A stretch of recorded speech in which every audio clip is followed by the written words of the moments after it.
Alors, je suis très content d'être parmi vous et puis très heureux que vous ayez choisi, comme je le disais à Aurélien sur le chemin, ce sujet, parce que jamais j'y aurais pensé.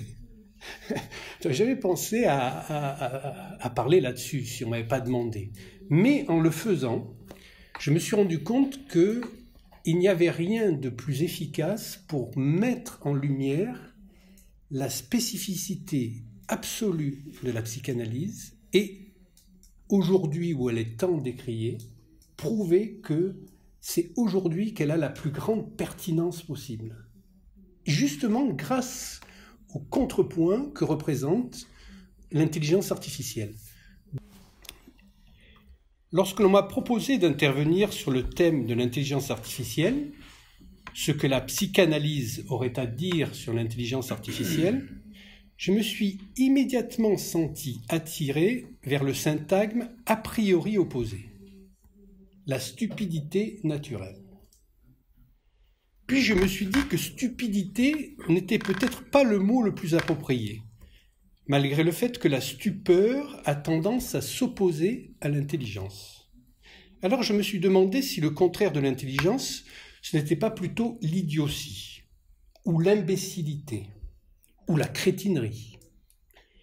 L'idiot est celui qui demeure dans l'incapacité de concevoir qu'il y a et qu'il y aura toujours un autre, avec un grand A, du langage. L'imbécile, qui selon l'étymologie est sans bécile, la béquille étant bien entendu le langage, s'imagine pouvoir s'en passer. Il ne veut pas savoir. Et quand il ouvre la bouche, c'est pour sortir un lieu commun, une plaisanterie stupide, une platitude. Le crétin, lui, se trouve embarrassé de l'autre du langage, comme un poisson d'une bicyclette. Et il s'en fait l'instrument zélé. Il fait donc comme s'il savait. Mais en vérité, il ne veut rien en savoir, ne remettant jamais en cause le pouvoir dire qui est un pouvoir faire. Crétinerie semble donc le plus approprié. On dira la crétinerie naturelle, donc. Mais c'est là où on s'aperçoit qu'elle n'est pas si naturelle que ça, la crétinerie. Elle n'a même rien de naturel du tout, car ce n'est pas de naissance. Enfin, nous y reviendrons. C'est le fait d'être des corps parlants, des par-lettres, qui nous place a priori dans l'une de ces trois catégories, l'idiot, l'imbécile, le crétin. Pour la psychanalyse, le seul bout de savoir auquel nous avons vraiment accès, c'est le réel dont notre sujet est affligé. Un savoir de la castration, donc. Raison pour laquelle les trois positions répondant des structures du langage incorporé, psychose, névrose et perversion, se définissent par rapport à ce savoir. Je ne peux rien en savoir, je ne veux rien en savoir, je sais bien, mais cela ne vaut pas pour moi mais pour l'autre. Donc vous avez psychose, névrose, perversion. La grandeur de Lacan fut d'avoir élevé les trois structures de langage incorporé à la dimension de réponse philosophique du sujet réel pris au piège de l'inexistence symbolique. L'idiot a quelque chose à voir avec le psychotique. Il entend des voix, il est dirigé par Dieu, le dieur. Ses commandements le dépassent. Il croit qu'il sait. C'est le type qui prend tout très au sérieux. Son travail, chaque mot prononcé. Il engueule les gens qui traversent au feu vert, même s'il n'y a aucun véhicule à l'horizon. Il vous persuade de changer de place dans un wagon vide si vous n'êtes pas assis sur le siège exact du numéro indiqué sur le billet. Il s'identifie au symbolique.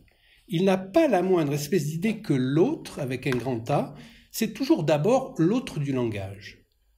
Le névrosé, lui, est un imbécile, patenté, plus ou moins heureux. Il ne veut rien en savoir. Et s'il finit par se frayer un chemin pour dire quelque chose, notamment à travers ses symptômes, il passe le plus clair de son temps à débiter des platitudes et cède au psittacisme plus souvent qu'à son tour. Il nettoie son ordinateur avec de l'air comprimé jusqu'à ce qu'il finisse par le casser. L'imbécile ne comprend pas vraiment, car pour comprendre vraiment, il faut que quelque chose passe par le corps, attraper un petit quelque chose qui ressemble à du réel, comme dit Lacan.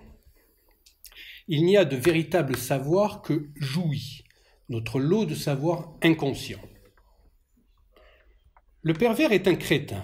Lui, il croit qu'il sait, ce qui fait jouir l'autre, bien entendu. Et quand ça tourne mal, c'est toujours forcément la faute de l'autre, et lui fait porter l'intégralité de sa propre division subjective. Pour intégrer une communauté et fonctionner en elle, le pervers a besoin d'une transgression inhérente à la structure qu'il vise. Il suit scrupuleusement toutes les procédures externes, par exemple s'il est curé, il se montrera hyper méticuleux avec tous les rituels, puis, pour s'auto-récompenser, il abusera d'un enfant de cœur. La perversion est en définitive la tentative la plus désespérée et nostalgique, profondément conservatrice, de codifier la transgression de la loi. Nul corps parlant n'échappe à la structure de langage incorporé, ni au réel dont il est affligé, c'est-à-dire son inconscient. Est-ce que les machines le peuvent, elles? Mais alors, pouvons-nous éviter la question? Qui l'a programmée, cette machine, cette intelligence artificielle? Un idiot, un imbécile ou un crétin? Par quel artifice le programmateur a-t-il évité sa confrontation traumatique au réel de la différence sexuelle? Inversion, condensation ou déplacement? Une intelligence sans équivoque est-elle intelligente si l'on se souvient que l'étymologie d'intelligence veut dire lire entre les lignes? Qu'appelle-t-on intelligence artificielle? D'une manière générale, c'est de machines dont il s'agit. La première fois où je me suis intéressé d'un peu plus près à ce qu'on appelle l'intelligence artificielle, je ne suis pas sûr que ça s'appelait déjà comme ça à l'époque. C'était en 1996, lorsqu'un gros ordinateur nommé Deep Blue, en référence à IBM, International Business Machine, avait battu en 2 matchs de 6 parties Garry Kasparov, alors brillant champion du monde d'échecs, qui avait détrôné Anatoly Karpov. J'ai appris que depuis, une autre machine avait mis la pâtée à Deep Blue et que la dernière machine en date, un avatar de la société Google, après avoir été battue une fois, s'était auto-corrigé et auto-programmé pour devenir imbattable face à cette machine. Cette auto-programmation n'est-elle pas à rapprocher du fonctionnement du discours capitaliste qui réintègre et recycle tout ce qui s'oppose à lui pour continuer sa folle progression jusqu'à menacer de consumer toute la planète? Nous y reviendrons. Après le jeu d'échecs, d'autres machines ont été programmées avec succès, utilisant dans leur système une partie aléatoire d'autoprogrammation pour vaincre les difficultés croissantes présentées par le jeu de Go, par exemple, avec des millions de combinaisons possibles, ou le poker, avec l'intégration de la notion psychologique du bluff, considéré sur le mode statistique des probabilités. Le terme intelligence est-il pour autant approprié? N'est-ce pas plutôt de programmation comportementaliste qu'il s'agit? Peut-être y a-t-il des gens dans cette salle qui n'ont pas la moindre idée de ce qu'on désigne par intelligence artificielle. Je vais essayer d'en donner une illustration. À l'aide d'un ordinateur, vous modélisez par exemple des poissons, vous leur affectez des trajectoires aléatoires et vous les contemplez en train d'évoluer dans leur aquarium. C'est amusant 5 minutes, mais on se lasse vite. On commence à pouvoir parler d'intelligence artificielle à partir du moment où, en plus de leur trajectoire, basée sur des algorithmes, vous rajoutez des déterminants spécifiques. Par exemple, le poisson à rayures bleues est peureux. S'il s'approche trop près du poisson à bande noire, il part vers l'arrière en accélérant. Le poisson à bande noire est, lui, sexuellement attiré par le poisson lune orange. S'il arrive près de lui, il s'y colle. Voilà. Rajouter des déterminants à de l'aléatoire, c'est ça la forme élémentaire de l'intelligence artificielle. Mais si nous l'écoutons bien, le syntagme intelligence artificielle n'est-il pas déjà un pléonasme? Puisque l'intelligence ne peut se concevoir sans le langage, qui lui-même tient plus de l'artifice que d'une donnée naturelle. Il y a autant d'intelligence dans ce que les médias appellent intelligence artificielle qu'il y a de fleurs dans la fleur artificielle. C'est un effet de langage, une fleur de rhétorique. Mais à quoi sert l'intelligence artificielle au juste? Grâce à des logiciels de reconnaissance faciale, La police indienne a pu identifier des centaines d'enfants victimes d'enlèvements et dans les hangars de la société Amazon, les robots optimisent le traitement des commandes et le réassort. Mais, dès lors qu'on se met à espérer la fin des bouchons routiers grâce à l'intelligence artificielle, par exemple, Yang Lu, responsable de la technologie d'Intel, répond « L'intelligence actuelle en matière de gestion des routes urbaines est très limitée. Les feux de signalisation sont séquencés, mais réagissent rarement au niveau du trafic réel qui les entoure. La surveillance du trafic est toujours faite manuellement. Si le comportement d'un seul homme semble rentrer dans le domaine du prévisible, l'interaction de plusieurs hommes reste un véritable casse-tête pour ce qu'on appelle l'intelligence artificielle. » Et je ne parle pas des femmes, bien sûr. Dans le rapport Lecoq sur la santé au travail, remis fin août au Premier ministre, on trouve 8 occurrences du syntagme intelligence artificielle et on y admet que l'intelligence artificielle est incapable de diagnostiquer une dépression ou ce qui s'appelle un burn-out. On notera que le dit burn-out, qui correspond plus ou moins à ce qu'on appelait auparavant le surmenage, n'a été cité qu'une seule fois sur les 174 pages, juste pour admettre l'inefficacité de l'intelligence artificielle à le reconnaître. Si l'intelligence artificielle s'était appelée programmation comportementaliste, comme nous le suggérions plus haut, parce qu'il s'agit effectivement de programmation et de comportement prévisible selon des lois statistiques, elles-mêmes régies par des algorithmes. Et s'il est en effet possible de programmer tous les mouvements d'un jeu, des échecs au poker, là où les choses se corsent, comme on dit chez nous, c'est lorsque la machine devient capable de s'auto-programmer elle-même, au-delà des possibilités humaines, pour arriver à battre à tout coup un joueur de Go, par exemple. Et aujourd'hui, jusqu'à donner l'illusion que ces machines ne vont pas tarder à accéder à la conscience. Les résultats extraordinaires accomplis par les machines entraînent les rêveries les plus extravagantes. Dans une émission sur France Culture, L'éveil de l'intelligence artificielle, Jacques Pitrat, ingénieur spécialiste de l'intelligence artificielle, directeur de recherche émérite au CNRS et auteur de plusieurs livres sur la conscience des machines, déclare tout de go « Mon système, il est capable d'avoir une conscience totale ». Si ce monsieur avait lu Lacan, il se poserait la question en ces termes. Mon système sera-t-il un jour capable de feindre de feindre ? Nous y reviendrons à la fin de cet exposé. Pour certains philosophes, la conscience n'est jamais qu'un outil de maintenance qui émerge lorsqu'il y a un problème à régler. Si nous pouvions répondre à nos besoins sans effort, nous n'aurions pas besoin de conscience. Mais est-on pour autant fondé à appeler une machine capable de se réparer elle-même une machine consciente, en spéculant qu'elle serait consciente qu'elle a besoin de réparation? L'inconscient, das Unbewusste, n'est pas le contraire du conscient. C'est un savoir sans sujet, ce qui n'est pas du tout du même ordre. Nous y reviendrons. L'intelligence artificielle semble bien apparaître aujourd'hui comme à la fois une grande menace, déshumanisation d'un environnement suprahumain, disparition d'emplois, etc., et aussi être considérée par d'autres comme porteuse des plus folls espoirs d'une nouvelle étape de l'humanité, lui permettant de dépasser les impasses dans lesquelles elle s'était jusque-là enlisée.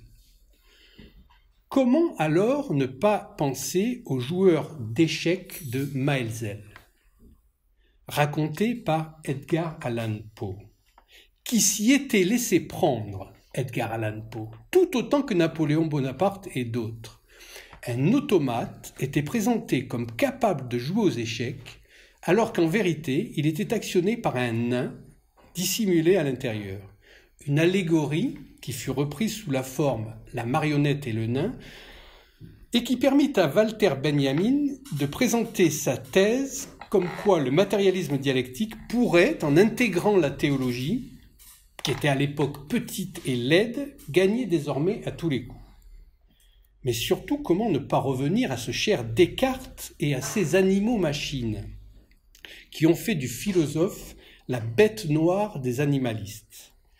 Sans pour autant remettre en cause que le monde physique doive trouver une explication suffisante dans les principes de la mécanique, ceux-ci estiment totalement irrecevable que je cite Descartes, la grande multitude des os, des muscles, des nerfs, des artères, des veines et de toutes les autres parties qui sont dans le corps de chaque animal fasse de l'animal une machine.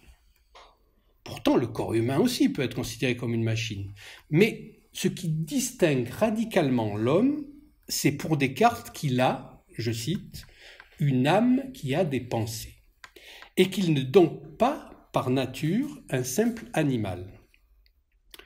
Zoon politikon, avait dit Aristote, ce qui, traduit un peu trop rapidement par animal politique, fait oublier que l'homme est l'animal qui vit et s'épanouit dans la cité, polis, se trouvant en exil de la nature, physis. Aux bêtes, en effet, manque le langage, signe de la présence de la pensée. Et si on parle bien à son chien ou à son chat, et que les ménates disent des choses, voilà précisément ce que note Descartes dans son discours de la méthode au livre 5. On voit que les pies et les perroquets peuvent proférer des paroles ainsi que nous, et toutefois ne peuvent parler ainsi que nous, c'est-à-dire en témoignant qu'ils pensent ce qu'ils disent. Au lieu que les hommes qui, étant nés sourds et muets, sont privés des organes qui servent aux autres pour parler, autant ou plus que les bêtes ont coutume d'inventer eux-mêmes quelques signes par lesquels ils se font entendre à ceux qui, étant ordinairement avec eux, ont loisir d'apprendre leur langue. Et ceci ne témoigne pas seulement que les bêtes ont moins de raison que les hommes, mais qu'elles n'en ont pas du tout. Fin de citation. Pense-t-on ce qu'on dit? Pas pour Lacan. Voilà la grande erreur de toujours, dit Lacan, s'imaginer que les êtres pensent ce qu'ils disent. Pour bien saisir le sens de cette proposition lacanienne, il convient de la questionner un brin. Pourquoi les êtres ne pensent-ils pas ce qu'ils disent? Cela veut-il dire qu'ils ne disent pas ce qu'ils pensent? Non. Cela ferait trop signe vers la dissimulation, intentionnelle ou pas, et Lacan aurait alors tourné son assertion autrement. L'inversion logique qui en permet la saisie, comme souvent chez Lacan, est à faire porter ailleurs. Si les êtres ne pensent pas ce qu'ils disent, c'est tout simplement qu'ils sont toujours eux-mêmes déjà pensés par ce qu'ils disent. C'est que ce qu'ils disent qui les pensent, qu'on peut écrire « pense » avec un « a » et pas l'inverse.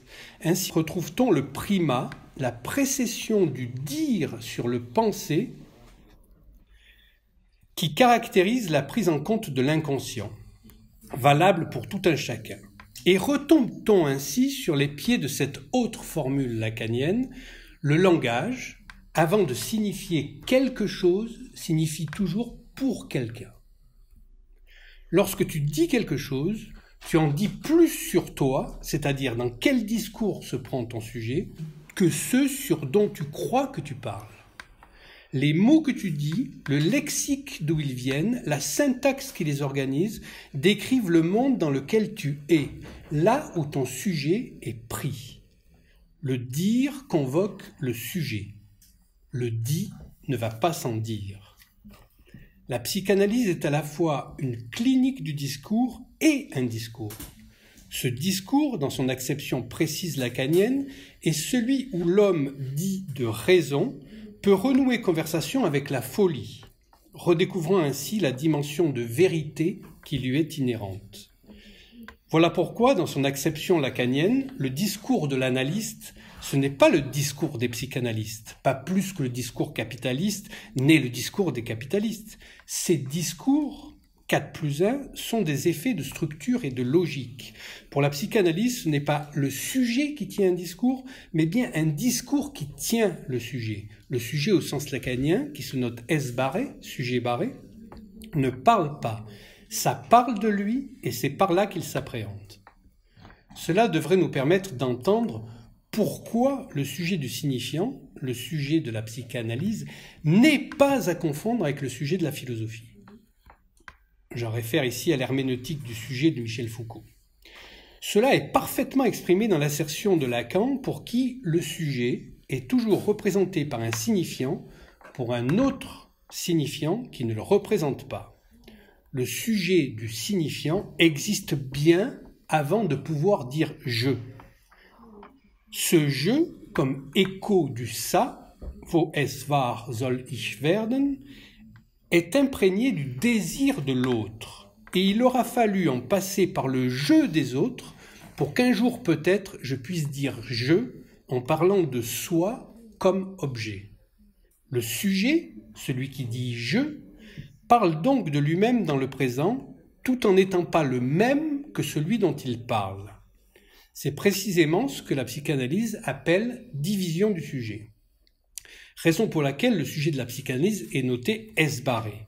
La barre venant signaler que ce n'est pas le sujet grammatical plein, agent de sa propre expression, mais le sujet en tant qu'il échappe à toute détermination, comme on l'a vu en psychanalyse, le sujet est parlé. C'est par là qu'il s'appréhende. Et de plus, il n'est pas l'auteur du discours, mais le rejet de celui-ci, produit par le signifiant. Le désir fait la loi au sujet, le langage fait la loi du désir. Je cite Lacan. Il ne s'agit pas de savoir si je parle de moi de façon conforme à ce que je suis, mais si, quand j'en parle, je suis le même que celui dont je parle. Fin de citation. Lacan exprime ici la primauté de l'acte d'énonciation sur l'énoncé dans la constitution du sujet divisé. Mais avant de revenir sur le sujet, c'est le cas de le dire, attardons-nous encore un peu sur cette notion de machine. Et si l'ordre symbolique était déjà une machine, la machinerie symbolique, sans caisse ni boulon, mais avec ses circuits intégrés, qui ne sont pas ceux qu'on utilise dans l'électronique.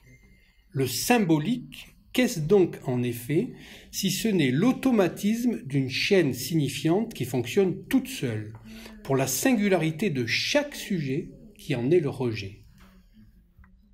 Le documentaire Un monde sans femmes, diffusé récemment sur Arte et toujours visible en ligne, traite de l'énorme déficit de femmes en Asie suite aux politiques, je mets entre guillemets, intelligentes et humanitaires, de contrôle des naissances.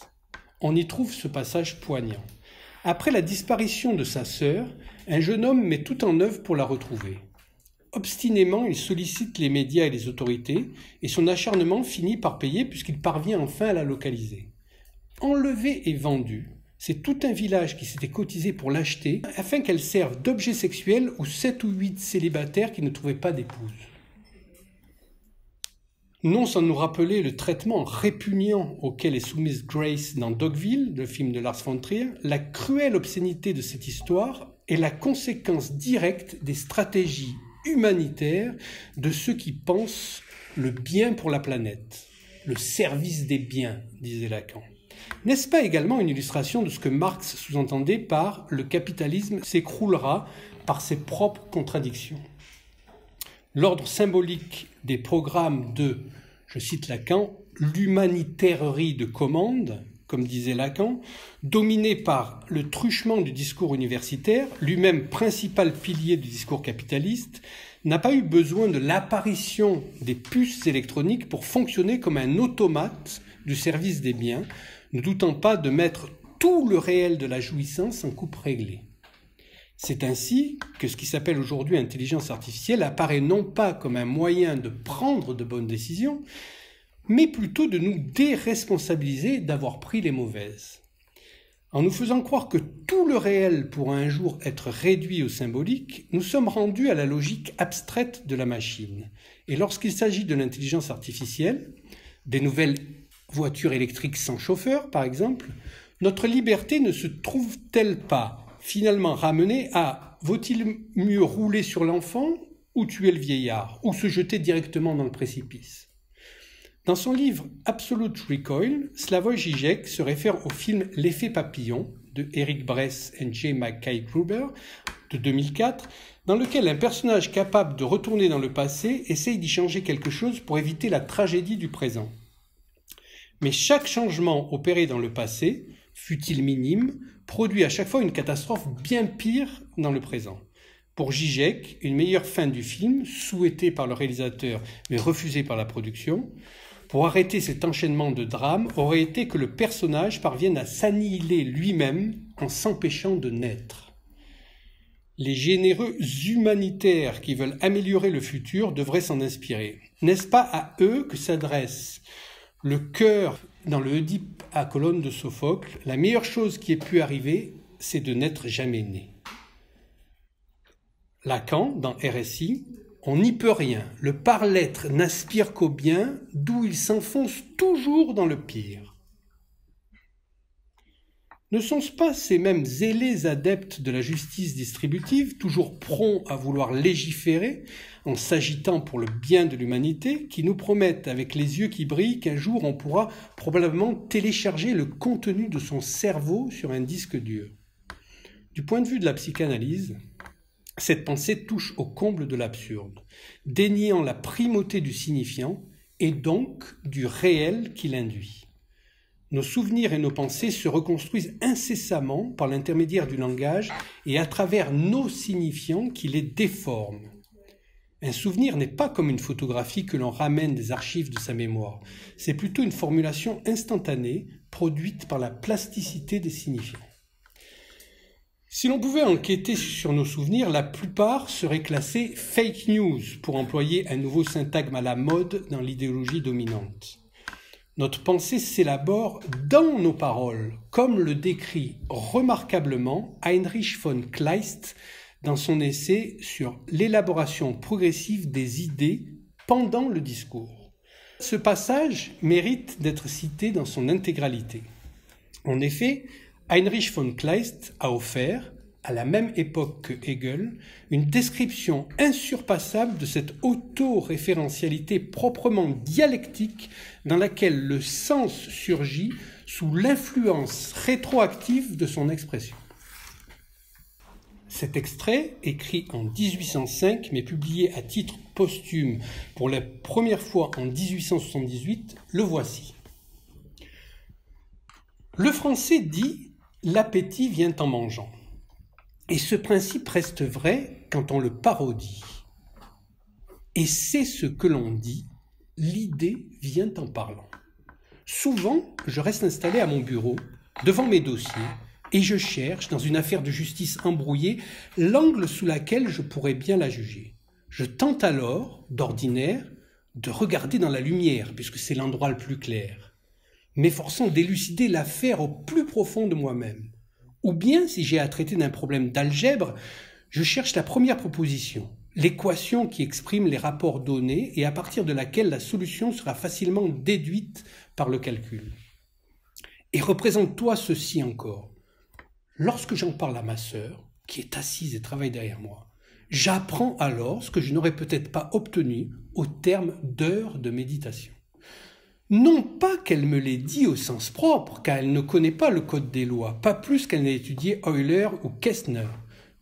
Non pas qu'elle m'ait amené par d'habiles questions au point décisif, bien que ce soit finalement souvent le cas.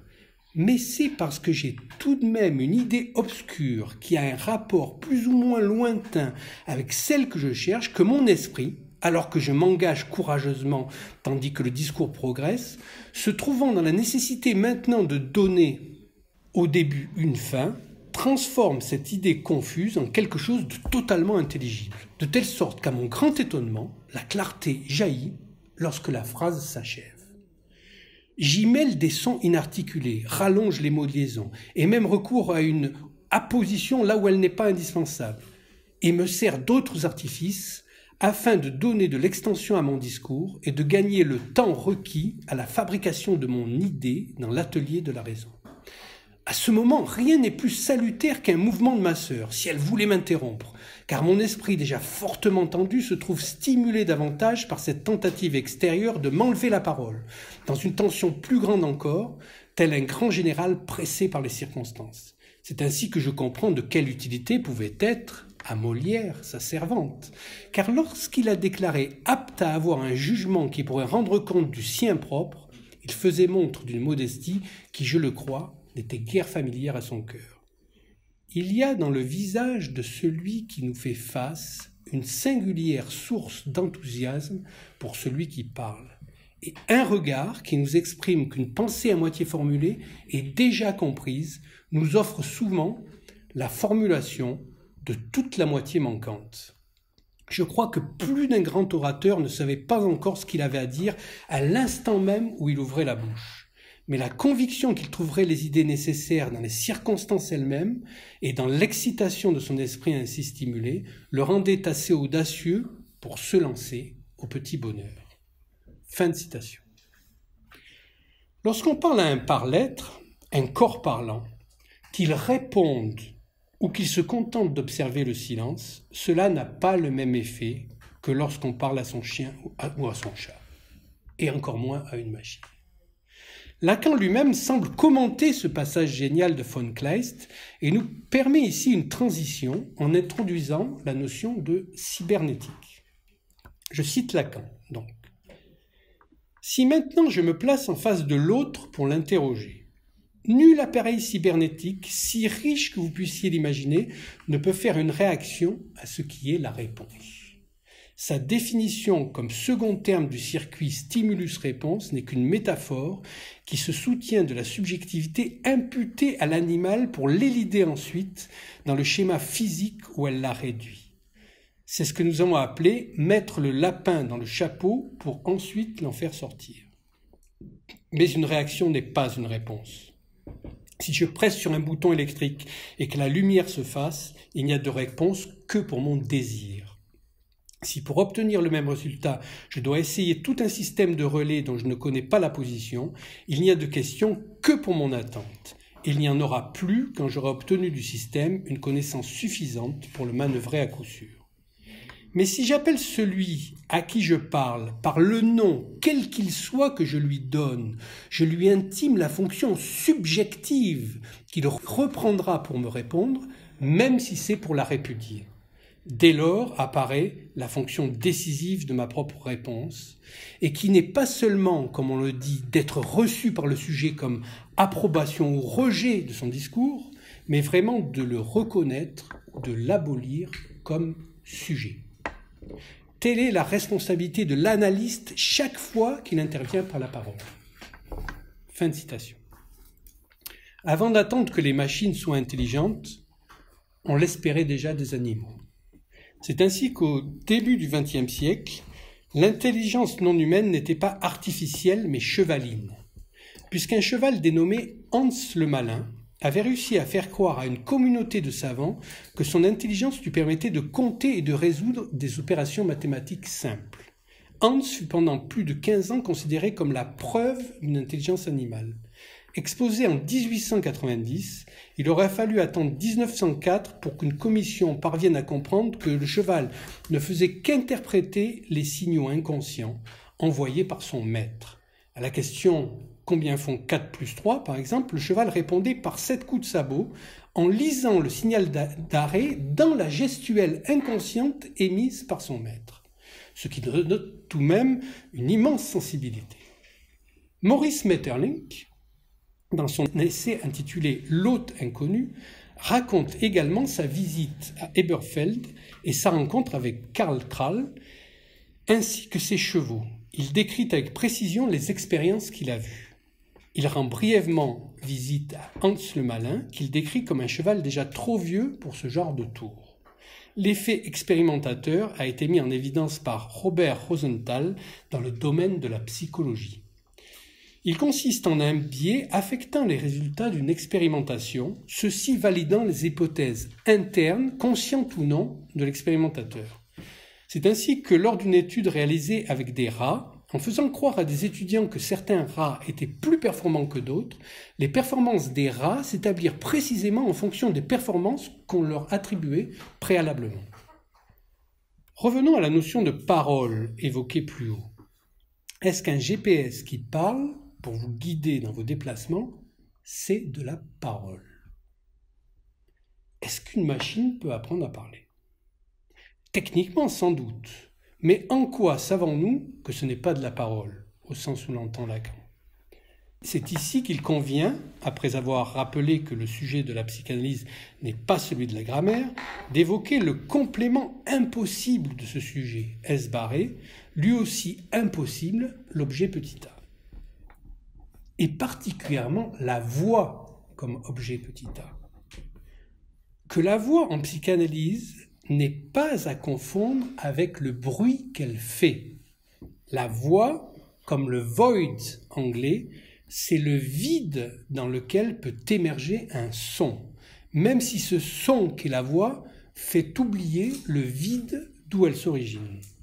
C'est précisément ça, l'objet petit a de Lacan, qu'on trouvera déjà évoqué dans le tableau Le Cri d'Edvard Munch, ou dans la scène finale de Psychose d'Hitchcock, où Norman Bates se met à parler avec la voix de sa mère, cette voix comme objet petit a qui cherchait un corps pour s'énoncer. Nous sommes loin là d'une psychologie du moi, ou du self, comme disent les anglophones. Lacan avait déjà démontré, avec son stade du miroir, que le moi n'était rien d'autre qu'une construction spéculaire artificielle pour satisfaire et boucher momentanément à l'angoisse causée par le désir de l'autre. Autrement dit, pour croire, dans l'optique des neurosciences et des technologies actuelles, qu'un cerveau serait téléchargeable sur un ordinateur. Il faudrait aussi croire que le moi est quelque chose de solide, que nos souvenirs sont authentiques et que nous pensons vraiment nos pensées. Qu'y aurait-il alors sur le disque dur si on pouvait télécharger le contenu de notre cerveau ? Même pas un instantané, une capture d'écran de notre état d'esprit du moment, quelque chose qui ressemblerait à un peu moins que rien. N'est-ce pas l'oubli de la parole en tant que telle qui conduit à de telles illusions que ces lendemains qui chantent ? Ils chanteront bien pour certains, businessmen en tout cas, mais certainement pas pour le par-l'être que nous sommes. N'est-il pas temps de revenir avec Lacan à la chose freudienne, au sens du retour à Freud dans la psychanalyse ? La vérité a dit « je parle ». Pour que nous reconnaissions ce « je » à ce qu'il parle, peut-être n'était-ce pas sur le « je » qu'il fallait nous jeter, mais aux arêtes du parler que nous devrions nous arrêter. Il n'est parole que de langage, nous rappelle que le langage est un ordre que des lois constituent, desquelles nous pourrions apprendre au moins ce qu'elles excluent. Par exemple, que le langage, c'est différent de l'expression naturelle, et que ce n'est pas non plus un code, que ça ne se confond pas avec l'information. Collez-vous-y pour le savoir à la cybernétique, et que c'est si peu réductible à une superstructure qu'on vit le matérialisme lui-même s'alarmer de cette hérésie. Pour préparer cette intervention, j'ai lu un certain nombre d'articles, écouté des émissions, visionné des conférences.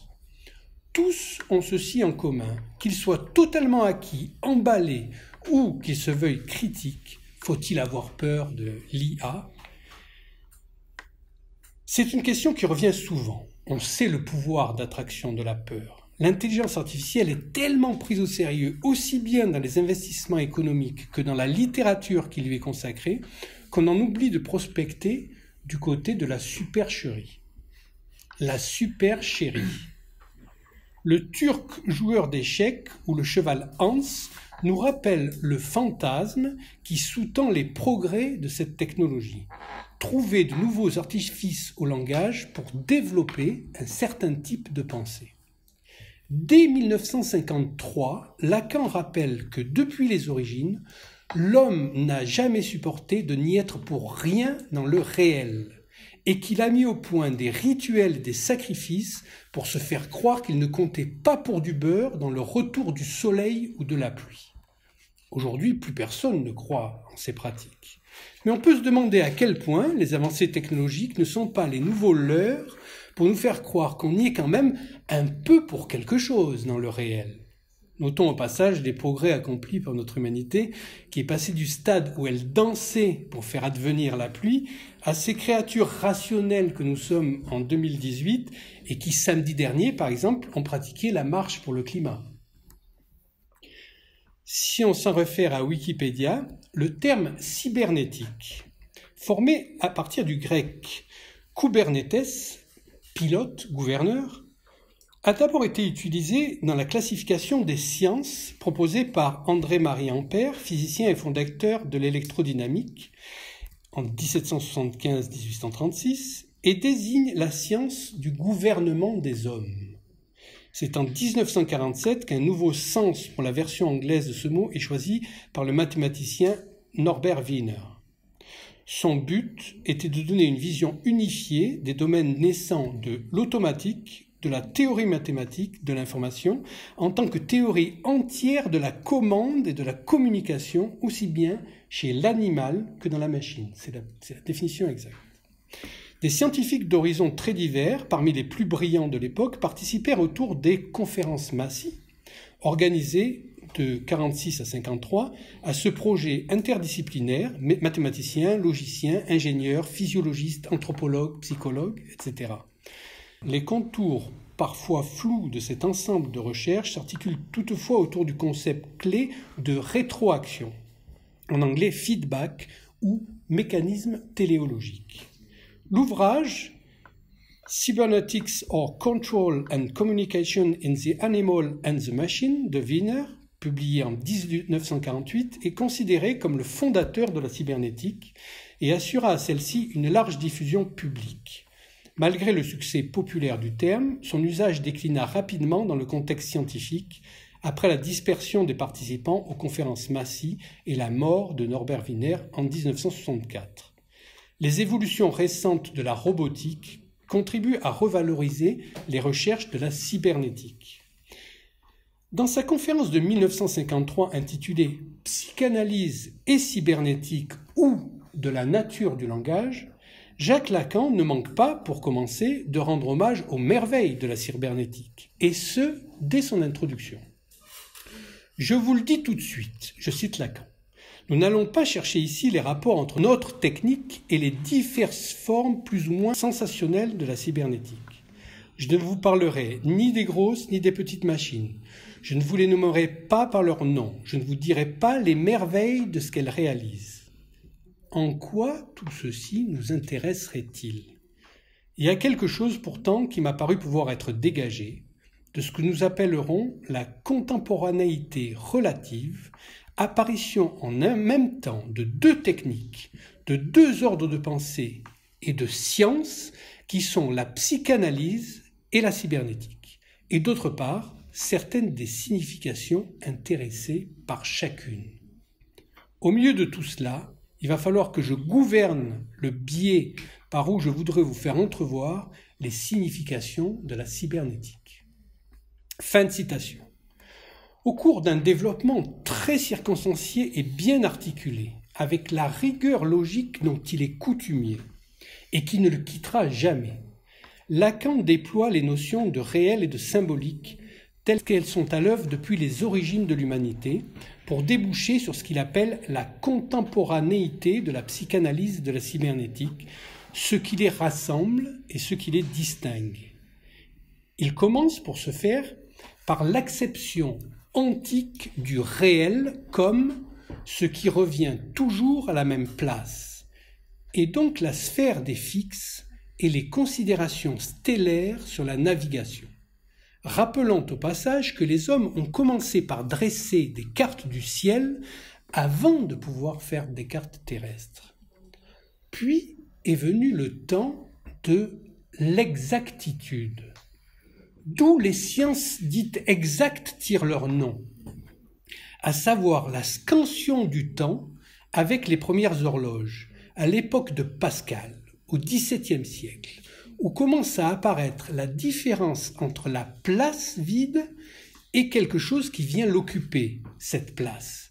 Une aiguille sur un emplacement toujours déjà là, qui l'attend précisément. Et lorsque c'est l'absence, on note 0, et si c'est la présence, on note 1. Et voilà, le tour est joué. On est passé du réel qui revient toujours à la même place, à la combinatoire des places et à ce qui vient les occuper. On va bientôt pouvoir tout écrire, ou plutôt tout coder, avec des 0 et des 1, ce qui s'appelle, à proprement parler, numériser. En y intégrant la notion de porte, la porte est un pur symbole, ouverte ou fermée, comme dit Littré. C'est une phrase de Littré. Une porte doit être ouverte ou fermée. Lacan dit, elle peut être ouverte puis fermée, puis ouverte puis fermée, dès qu'il s'agira du monde enchanté de la fée électricité, précurseur de l'électronique, où le courant ne passe pas lorsque le circuit est ouvert, 0, et passe lorsque la porte, le circuit est fermé, 1. Simultanément, pouvoir faire la différence entre la place vide et l'élément qui vient l'occuper nous amène à la notion de structure, non encore ainsi nommée. Le train de 12h15, par exemple, que je viens de prendre pour Lille, c'est de la structure. N'importe quel train ou presque peut venir occuper ce créneau de 12h15. Il y a une différence entre la place et ce qui vient l'occuper. La scansion du temps aura été décisive dans cette avancée. Et même si l'on ne peut mesurer le temps qu'avec du temps, et que la grande horloge que représente notre système solaire pourrait ralentir ou accélérer sa scansion sans que nous puissions nous en rendre compte, l'essor des sciences exactes n'a pas faibli pour autant. Ce qu'elles visent, ces sciences dites exactes, c'est à atteindre le réel, à savoir quelque chose qui se passe, que nous soyons là ou pas pour en témoigner, quelque chose qui est indifférent à notre présence. Une loi qui fonctionnerait indépendamment de toute subjectivité. Et effectivement, elles tendent à supprimer toute subjectivité, mais aussi à éradiquer la notion de hasard. Une notion qui est née au Moyen-Âge sous la forme d'une légende, dans la grande mosquée du Caire qui s'appelle Al-Azhar. Aujourd'hui, c'est l'université du Caire, où des croisés furent interloqués de voir des gens qui étaient là et qui jouaient aux dés. Si ce n'étaient pas des croyants, qu'est-ce qui dirigeait les coups de dés? Les croisés ne disposaient que du mot fortune et de son inverse, l'infortune, qui renvoyait toujours à la volonté, plus ou moins obscure, plus ou moins cachée, de Dieu. Ainsi naquit le hasard. Que voulons-nous dire lorsque nous parlons de hasard? Comme le rappelle Lacan, deux choses qui peuvent être très différentes. Nous voulons dire qu'il n'y a pas là d'intention, et nous voulons dire, c'est un autre sens, qu'il y a là une loi. Or, justement, la notion même du déterminisme, c'est que la loi soit sans intention. C'est bien pour cela que tout développement de la théorie déterministe cherchera toujours à voir s'engendrer ce qui est constitué dans le réel, ce qui fonctionne selon une loi à partir de quelque chose d'originellement indifférencié, qui est précisément le hasard en tant qu'absence d'intention. Rien n'arrive sans cause, assurément, nous dit le déterminisme, mais c'est une cause sans intention. Le hasard se pose donc comme une certaine neutralité, une indépendance vis-à-vis de la volonté divine, une zone sans intention, avec suspension ou pas de la loi. N'est-ce pas également ce que cherche le psychanalyste avec sa technique de l'association libre? Une absence d'intention de signifier, un moment de suspension de la causalité signifiante. Oui, mais tout ça, n'est-ce pas précisément pour abolir le hasard, prouver la détermination inconsciente? Qu'est-ce qui distingue donc la science cybernétique de la psychanalyse dans cette réduction du hasard et cette quête du déterminisme? La psychanalyse est un discours, terme à prendre dans son acception stricte lacanienne, qui ne procède pas vers le réel, mais par le réel. Cette phrase est peut-être la plus importante de tout l'exposé. Un discours, dans son acception lacanienne, c'est quelque chose de très élaboré. C'est justement un dispositif de commutation des places à gauche, en dessous de la barre, au-dessus, à droite, au-dessus de la barre, en dessous, qui se différencie des mathèmes qui viennent les occuper. S barré, S1, S2, petit a. Je ne vais pas vous faire un cours sur les 4 discours, plus 1, vous pouvez les retrouver sur mon séminaire Lacan, nous et le réel sur YouTube, et je crois bien que je vais en reparler bientôt, d'ailleurs, dans le discours de l'analyste, en revisitant le terme de l'aliénation dans l'enseignement de Lacan, parce que j'ai découvert quelque chose, et donc je vais repartir sur les discours.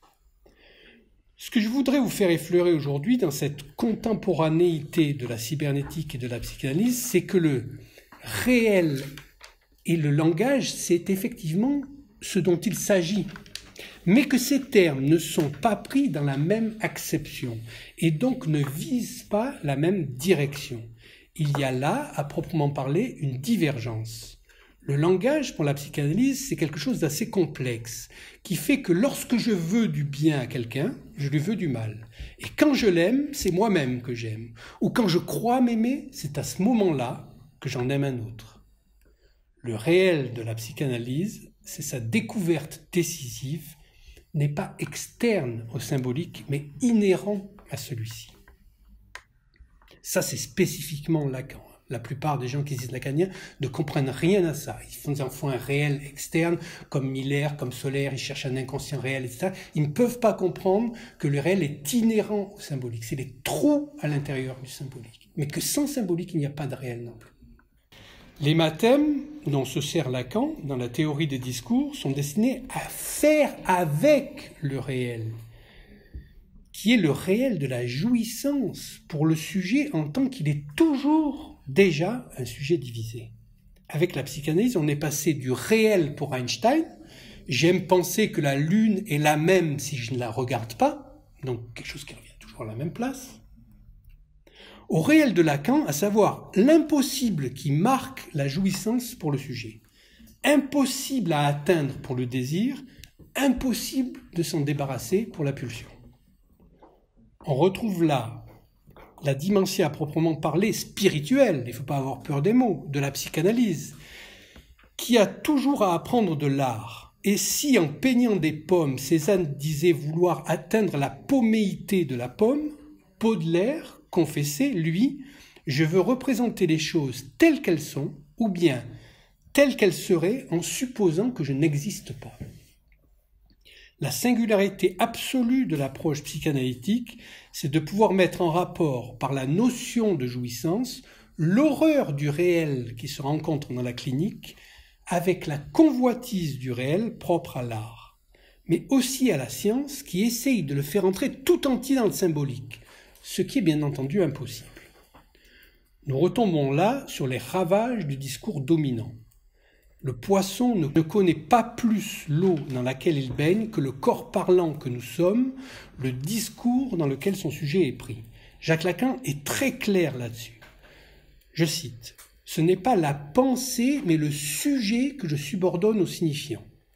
Et que c'est l'inconscient dont je démontre le statut quand je m'emploie à y faire concevoir le sujet comme rejet de la chaîne signifiante, qui du même coup se constitue comme refoulé primordial. » Le discours capitaliste, dans son acception lacanienne bien sûr, on l'a vu, ce n'est pas le discours tenu par les capitalistes, c'est la structure hégémonique de notre époque qui te laisse croire que tu peux choisir toi-même tes propres signifiants maîtres et instrumentaliser le langage à ta guise pour imposer ta propre loi au réel.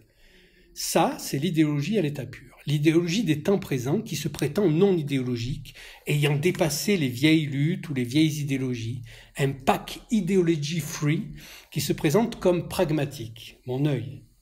L'illustration la plus élémentaire de l'idéologie est probablement celle proposée par Marx, le célèbre « ceux-là, ils ne le savent pas, mais ils le font ».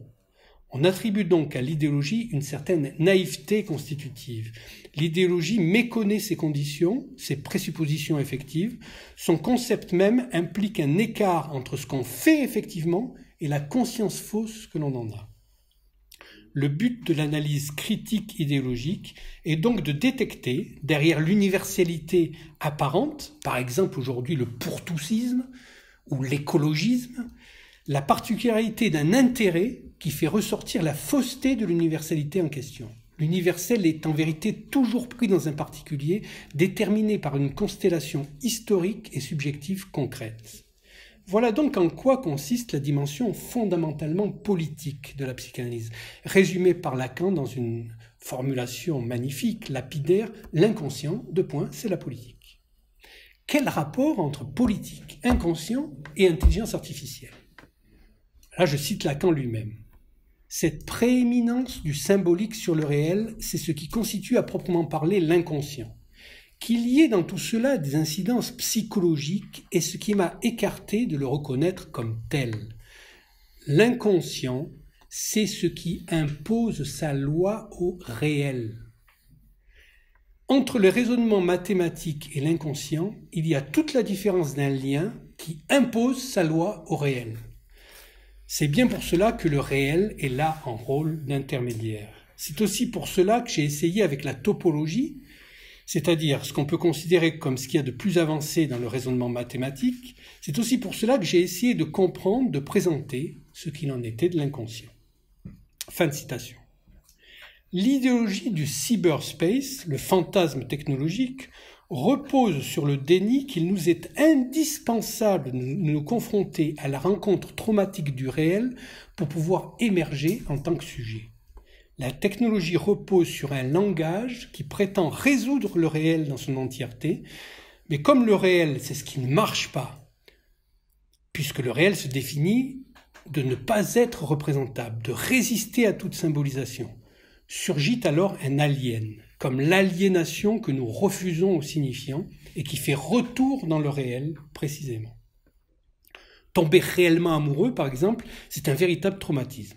Cela risque de ruiner votre petite vie. Et vous êtes devenu beaucoup trop narcissique pour risquer ce genre d'accident. Une chute, même si c'est une chute dans l'amour. C'est la raison du succès des sites de rencontres où l'amour apparaît comme privé de son noyau subversif d'amour. De l'amour sans chute, comme il y a de l'amour de la bière sans alcool ou du café sans caféine. S'il y a bien un réel, et si ce réel dénié fait retour avec violence, c'est non pas parce que l'ordre symbolique, c'est-à-dire le système des mots et des représentations, ne peut pas venir à bout d'un réel externe, la chose, mais parce que l'ordre symbolique lui-même est déjà inconsistant, barré, troué.